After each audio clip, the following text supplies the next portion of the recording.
a patient came to me, she was 34, and she said that she has some tingling on her left hand. Something was off, something I couldn't figure out because her left side was a little weaker compared to the right. And usually inside the skull, there's the brain, and the brain has the left side and the right side. She only had half a brain, and the other side was just filled with.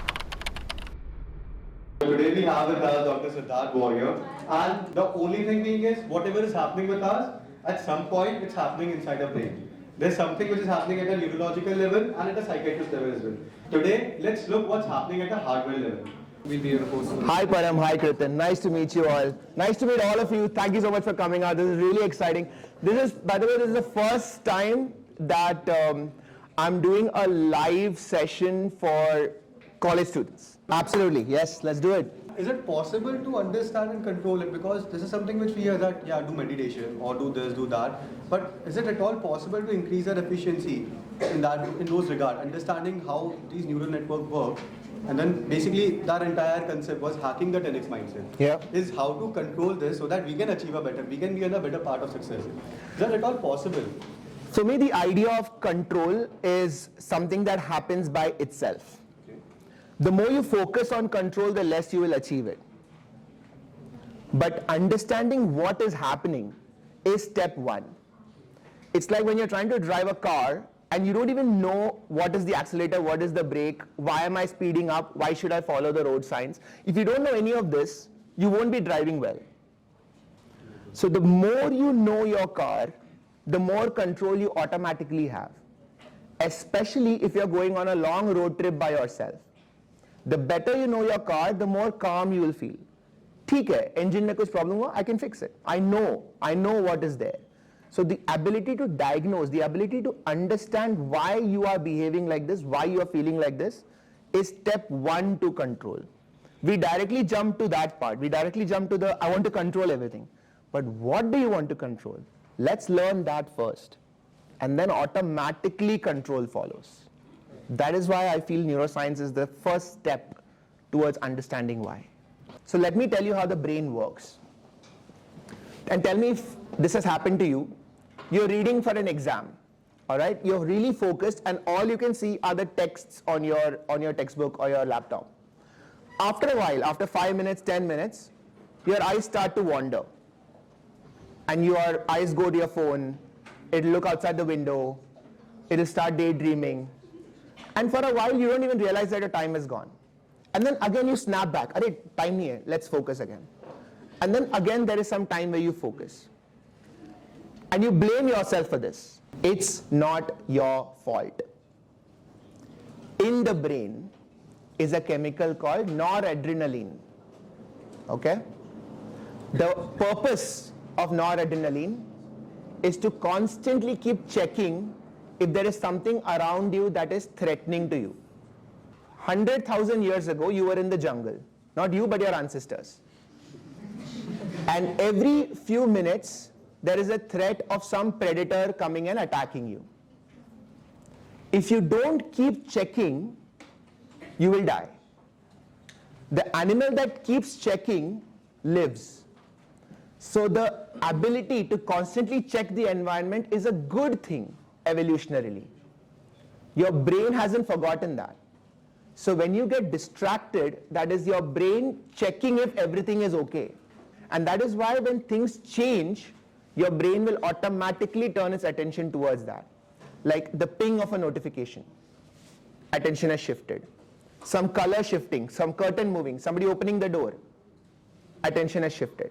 Anything that changes is something that your brain needs to focus on, because what if it's a tiger? It's not a tiger, but your brain doesn't know that. So it is still living in that ancient time. With practice, with constant reminder to self that you are not a monkey in the jungle, it can change. But the first thing to know is to understand why is this happening and stop blaming yourself. It's not your fault. So in an era where there's so much broadness as to what we can do, there's also a lot of broadness as to, in a certain term of pressure, like there's certain, a lot of stress commonly thrown around, and that that leads to our generation using terms like depression, anxiety a lot more lightly. Basically, sir, just to add on to this question, what he means to say is that, for example, if I'm having any trouble, any problem, that's a very nominal issue. It doesn't affect my brain at that level. But what we Gen Z do is we come and say that, oh, my mental health is suffering, I cannot take it anymore. So are we overusing this term that my mental health is not good, that's why I'm not able to study, or I'm not able to achieve this thing because I'm at a mental trauma? Is that something you guys do? Yes. This is something which we all suffer from. I'll give you one word to just ruminate on. Resilience. Just think of the word resilience. What does that word mean for you? What does resilience mean? To have a sense of control. So, is resilience easy? No, it's not. It's not. How many of you go to the gym?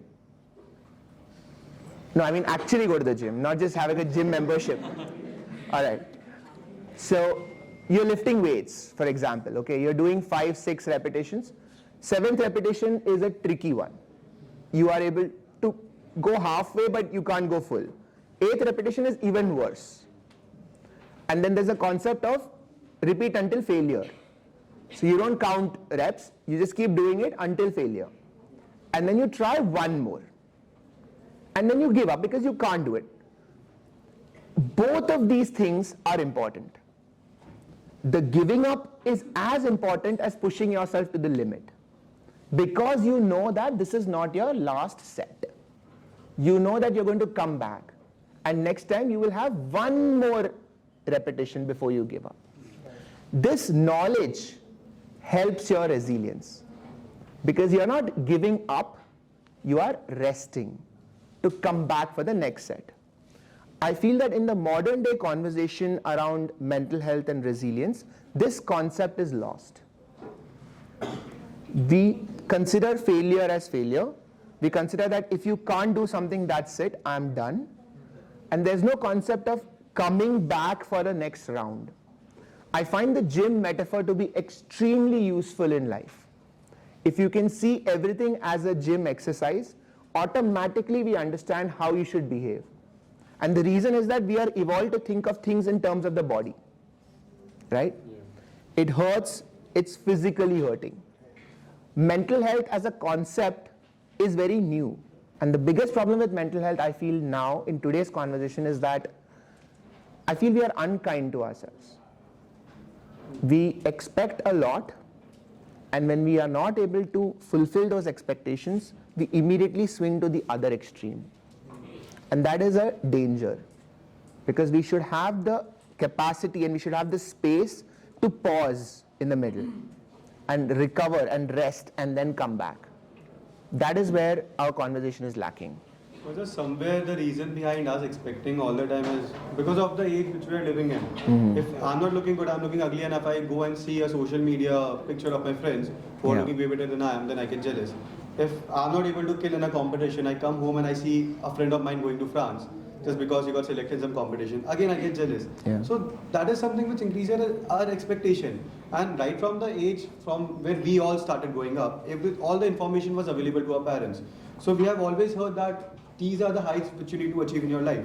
So whenever you're doing something, you are aiming to get something really big. Yeah. And that is what motivates you. But at the same time, it gives you that pushback whenever you fail, that, oh, no, I'm not going to achieve something. So how does these two things go together? Because if you are expecting something, that's the only way of being motivated towards something. I cannot be motivated, if I feel that this session is not going to be good, I cannot be motivated to work towards it, or maybe prepare a script towards it, or research about neuroscience. Yeah. Only the expectation that it is going to be good gives me the ability to research on it, to work on it. So how do you correlate these two things? First of all, great question. I love the framing of it because it's very real and it is something that each and every person goes through. The reason is that motivation works like this. And there are two types of motivation. One is an external locus of motivation where something is pulling you. And one is an internal locus of motivation where even if there is nobody around, you will still do it. One of the hacks of productivity is to find out what is your internal motivation. And sometimes this can take months, it can take years to understand what is your internal motivation. What is another way of asking this is, what is your North Star? And for me, this is a very, very important question. And that North Star, the concept of the North Star is what? It is never changing. It doesn't matter where on earth you are. It doesn't matter what age you are. But there is a North Star, something that you will look towards irrespective of your circumstances. And this is a good question to ask ourselves. What is your North Star? What is the one thing that guides you when nothing else is clear? And ये सबके जिंदगी में होने वाला है. There will be situations where the things that you thought were important suddenly stop being important. Like, for example, you fall in love. For those first few months, your brain chemistry changes. You are not the logical, rational person that you are right now. Suddenly, all the good things about that person become 10 times better. All the bad things about that person become, oh, she's just being cute. And your decision making will change. But if that becomes your North Star, then in 6 months, once the chemistry has settled down and your dopamine levels have gone down and your noradrenaline levels have gone up, now you start thinking, what was I thinking? Why did I do those things? Why did I say those things?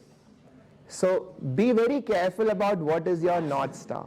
Yeah, I read this thing in this book called The Psychology of Money. It's a Yeah. famous book by. Yeah.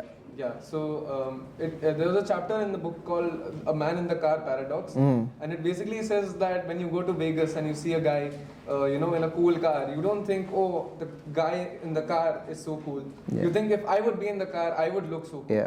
So here I'm going to tell you something called heuristics. Okay? Your brain has limited time to think. Kitna sochenge, right?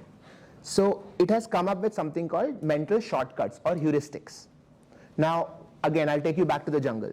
We're all in the jungle. We're a original Homo sapien tribe. We are all in the jungle. Now, I see somebody new who's not part of my tribe. Now, I can either work with them or I could attack them, or I could think they will work with me or they might attack me. How do I know? And I have to decide quickly because I have a decision to make. So I will judge them from their appearance. What are they wearing? Are they wearing what kind of seashell necklace are they wearing? What color is their skin? What language do they speak? And if their appearance has something similar to mine, I can believe that they are connected to my tribe in some way, and so they are not likely to harm me. That has not left us. We will still judge, but now we will judge based on what watch is he wearing, what car are they driving, because that gives us some kind of clue as to how much power do they have, how much money do they have, and in turn, can they attack us, can they be a threat, can they be helpful to us. All this calculation is happening even before you are aware that there is a guy or a car. So you think you are seeing the guy in the car at this particular time, but your brain has already seen it a few seconds before. So if you look at somebody driving a brand new Lamborghini and you feel that twinge of, oh, I want that, or you feel that twinge of, how dare he have that, why, envy or jealousy or anger or whatever. Instead of fighting that feeling, what I have realized is the easiest thing to do is to take a step back, see what is it, what is your emotion. And this is again circling all the way back to why neuroscience is helpful. This is why neuroscience has saved my life. Because when I see something, I just have to accept that my limbic brain, my primitive brain is feeling jealous, but that doesn't mean that I have to. And it just means that there is a direction there. A part of me wants all of that. Fine, noted, duly noted. So I have that kind of relationship with my limbic system where I'm like, okay, you tell me this, I heard you. Now let's move on with our lives. This again brings me back to this thing because we have been talking about dating, and I know people out here, they are waiting to ask this question that, so what actually is love? And what happens when that doesn't go on or it just breaks up? Because I have seen my friends, I have seen people, almost all of us have seen people get into wrong habits because of it, or maybe they get to a stage where they are feeling depressed. In fact, I'll share a memory of mine. I had to take a friend of mine to a hospital recently, a year ago, when I was in my hometown. because he had a breakup and he was not feeling good since the last 2 months, and then he had a mental breakdown. Yeah. He started having fits. Yeah. So we had to take him to the hospital. So I don't want to ruin it for you guys. Because misunderstanding what is love is one of the most fun things in life. And gradually realizing what is love is also really entertaining. Because then you get to look back on all your relationships that you thought was love. But if you know it while it's going, I almost feel like giving you a spoiler alert warning. But do you want to know? Yes. You say that, but you really want to know. All right. What happens in love? The first thing that happens in love is that we forget that we are two separate people. And it sounds very illogical. But for some reason, your brain develops this fantastic ability to think that two people are actually one person. And it's so illogical, but your brain does it. It's like a magic trick. Your brain has a part where it can judge its own body. So if I ask you to stretch out your hand, and you can tell exactly where your hand ends, correct? The reason you can tell where your hand ends is because your brain has something called as an internal map. When you're in love, that map includes the other person. And this is truly beautiful that your brain can do this. Because it's like it's two people in one body. Now the problem is, just like you know where your hand ends, if suddenly one day somebody cuts your arm off, that's going to hurt, right? And even worse, for a while after that, you will still go around thinking, my arm used to be here, and something is missing. And for a while, your identity included another person, and now that person is no longer there. You have an identity crisis. You feel like something is missing. And so the pain that you feel, that heartache that you feel, is actually your body trying to remind you that, listen, I'm incomplete, bring it back. And the recovery from a heartbreak is basically your brain rewiring itself to remind itself that you don't need the other person to be complete. In a very basic sense. And that is part of neuroplasticity. So neuroplasticity is the most scientific way of explaining how to recover from a heartbreak. I really want to know how to recover quickly from a breakup, because I apparently, I don't know if it was depression or not, but I felt like I was in depression for almost 2 years and I could not recover. So I would just want to know how to, quickly cope with that. So the short answer is what I described just now. As long as you feel that your identity is still linked up to that other person, it is going to be difficult. One thing that I have found out, both academically and personally, is that acceptance is a big, big thing. So we always try to forget the other person. Somewhere we think that it's better to forget the other person. I want to forget that person. That doesn't work.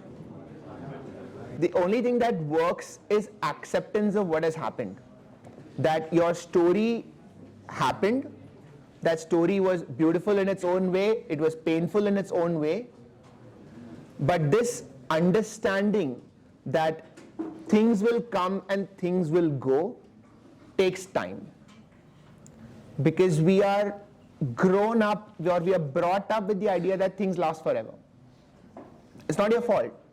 Your brain cannot handle loss. In fact, your brain punishes you for loss. If you lose a pen, forget a person. If you lose a pen, for that momentary, 5 minutes, 10 minutes, you feel, where's my pen? That sense of loss is painful. Your brain punishes you. And the reason it punishes you is because we grew up evolutionarily in a resource scarce environment. Now where will you get another pen? And this understanding how your parents are growing old, and that is not a thought that any of us wants to think about ever. But life will remind you that that is true. Just like that, the concept that people will come, impact your life in some way, and not everybody will stay with you till the moment you die, is a difficult thought. Eventually, when we all meet at 60 years old, for example, we would all have pretty much understood the same things, but we would have understood it in different ways. And the lessons are these, that some people will go. How they come and how they go is unique, but some people will go. And the more you experience that, the more you realize that you are independent of everything else. And that is growth. And growth is painful. I'll give you an anecdote, and I think that we can probably wrap it up after that. When I was doing my neurology residency, okay, I was in Lucknow, and a patient came to me. She was 34, and she said that she has some tingling on her left hand. Otherwise, she was fine. Walking, she was married, she had a kid. Just said, junjunahat ho raha hai, some tingling is happening. And I examined her. Something was off, something I couldn't figure out, because her left side was a little weaker compared to the right, but she was still able to do everything. I asked for an MRI. And I got the MRI, and usually inside the skull, there's the brain, and the brain has the left side and the right side. She only had half a brain. And the other side was just filled with water, liquid. And I've never seen anything like it. Because the right side is supposed to control the left side of the body, the left brain is supposed to control the right side of the body. And there is this person walking around with half a brain and doing okay. And I asked her, did something happen when you were a child? And she said that when she was born, she was put on a ventilator because she wasn't breathing. And she was on a ventilator for almost 2 months. And then she got out of it. And initially she had trouble walking. And usually kids start walking at the age of 1, 1.5. She started walking when she was 3. She had initially some trouble learning. Kids learn words, sentences by the age of 3, 4. She learned it by 7, 8. But she was very keen on education. She learned everything. She learned to draw. And she never had any issues before this. And I read about this. And it turns out that if your brain is injured very early in life, but the rest of your brain is fine, the remaining part of the brain can learn what this part was supposed to do and just work harder. And so one half of the brain was doing the job for both sides. Wow. And somehow after that moment, I felt that there's really no point in complaining about anything in life. Because if the brain can do that, really, if the brain can do that, there is literally nothing else that it cannot do. It can overcome pretty much anything if you give it the environment, if you give it the circumstance. So for me, that was a very emotional as well as intellectual moment where I just realized this, that you can become anything from now because you have a functioning brain. And that's amazing. That's a superpower. So good luck with that. My question is that whenever we study for our exams, like we expect that I will get some 80% and we work hard, but after, like before the day of the exam or during the exam, we get blank or we get fears or we become ill, like some people become ill. So how should we avoid that? So your question is, before the exam, some people become ill. How to avoid that? They blank out. Right. everything, like they can't remember everything what they have studied. Like Right. they just become blank, or Yeah. they have fevers, like high fever. Yeah. So this is part of exam anxiety. Many people go through this. So if you're going through it, don't worry. I had a friend, have a friend. She's one of the most brilliant people I knew. She would class topper and everything. But a week before the exam, she falls ill. Like clockwork. And every time she needs to have her mom with her. Wherever she is in the country, whatever exam she is giving, she needs to have her mom with her or she can't study. She can't sleep. She can't eat. It's that childhood memory that's still with her. And her exam anxiety was so bad that after a year of preparation for the NEET PG exam, the day of the All India exam, in the morning she had a panic attack and she didn't go. Imagine repeating for an entire year, topping all the classes exams, prelims exams, all the practice exams, first. So this can happen, it is very bad. Why does it happen? We are control freaks. All of us, at different levels, we are control freaks. Whenever the possibility of losing control comes up, we go into something called fright and flight response. So there is a part of the brain called as the amygdala, which has the responsibility of scanning the environment and seeing if something is threatening us. And threat usually is equal to loss of control. Anything that makes you lose control is something to be avoided. So you freeze. When you freeze, you don't think. So you've heard this phrase, deer caught in the headlights. So it's when you are driving on a highway and suddenly there is a deer and that animal is supposed to run, but the idiot just stands there and it gets hit. So that's the deer caught in the headlights phenomenon, because it freezes. Suddenly your brain can't process, what do I do, and you don't do anything. Same thing happens in stock market, when suddenly it crashes and you're supposed to sell but you can't, you freeze. And the other is the flight. You take off, you run. Exam nahi dena hai, kuch nahi dena hai, kisi se baat nahi karna hai, phone off karke bedroom mein baith jao. This is also part of exam anxiety. Because once you accept that exams are inherently something you cannot control, and dealing with that thought, instead of pretending that you can control it, instead of pretending that मैं और एक chapter पढ़ूंगा तो I will get control, which is not true. No amount of chapter reading gives you control. The only thing that gives you control is knowing what you know and knowing कि बाकी का मैं फेंक सकता हूँ. That's it. So the ability to fake na is very, very important for your mental health as far as exams are concerned, because you cannot know 100% of the portion.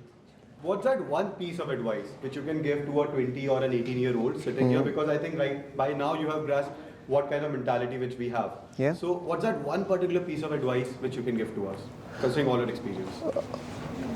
Fail early, fail quickly. Quick. Like try to fail as many times as possible. And as soon as you get into that, it gets better. Again, I'm not talking of relationships.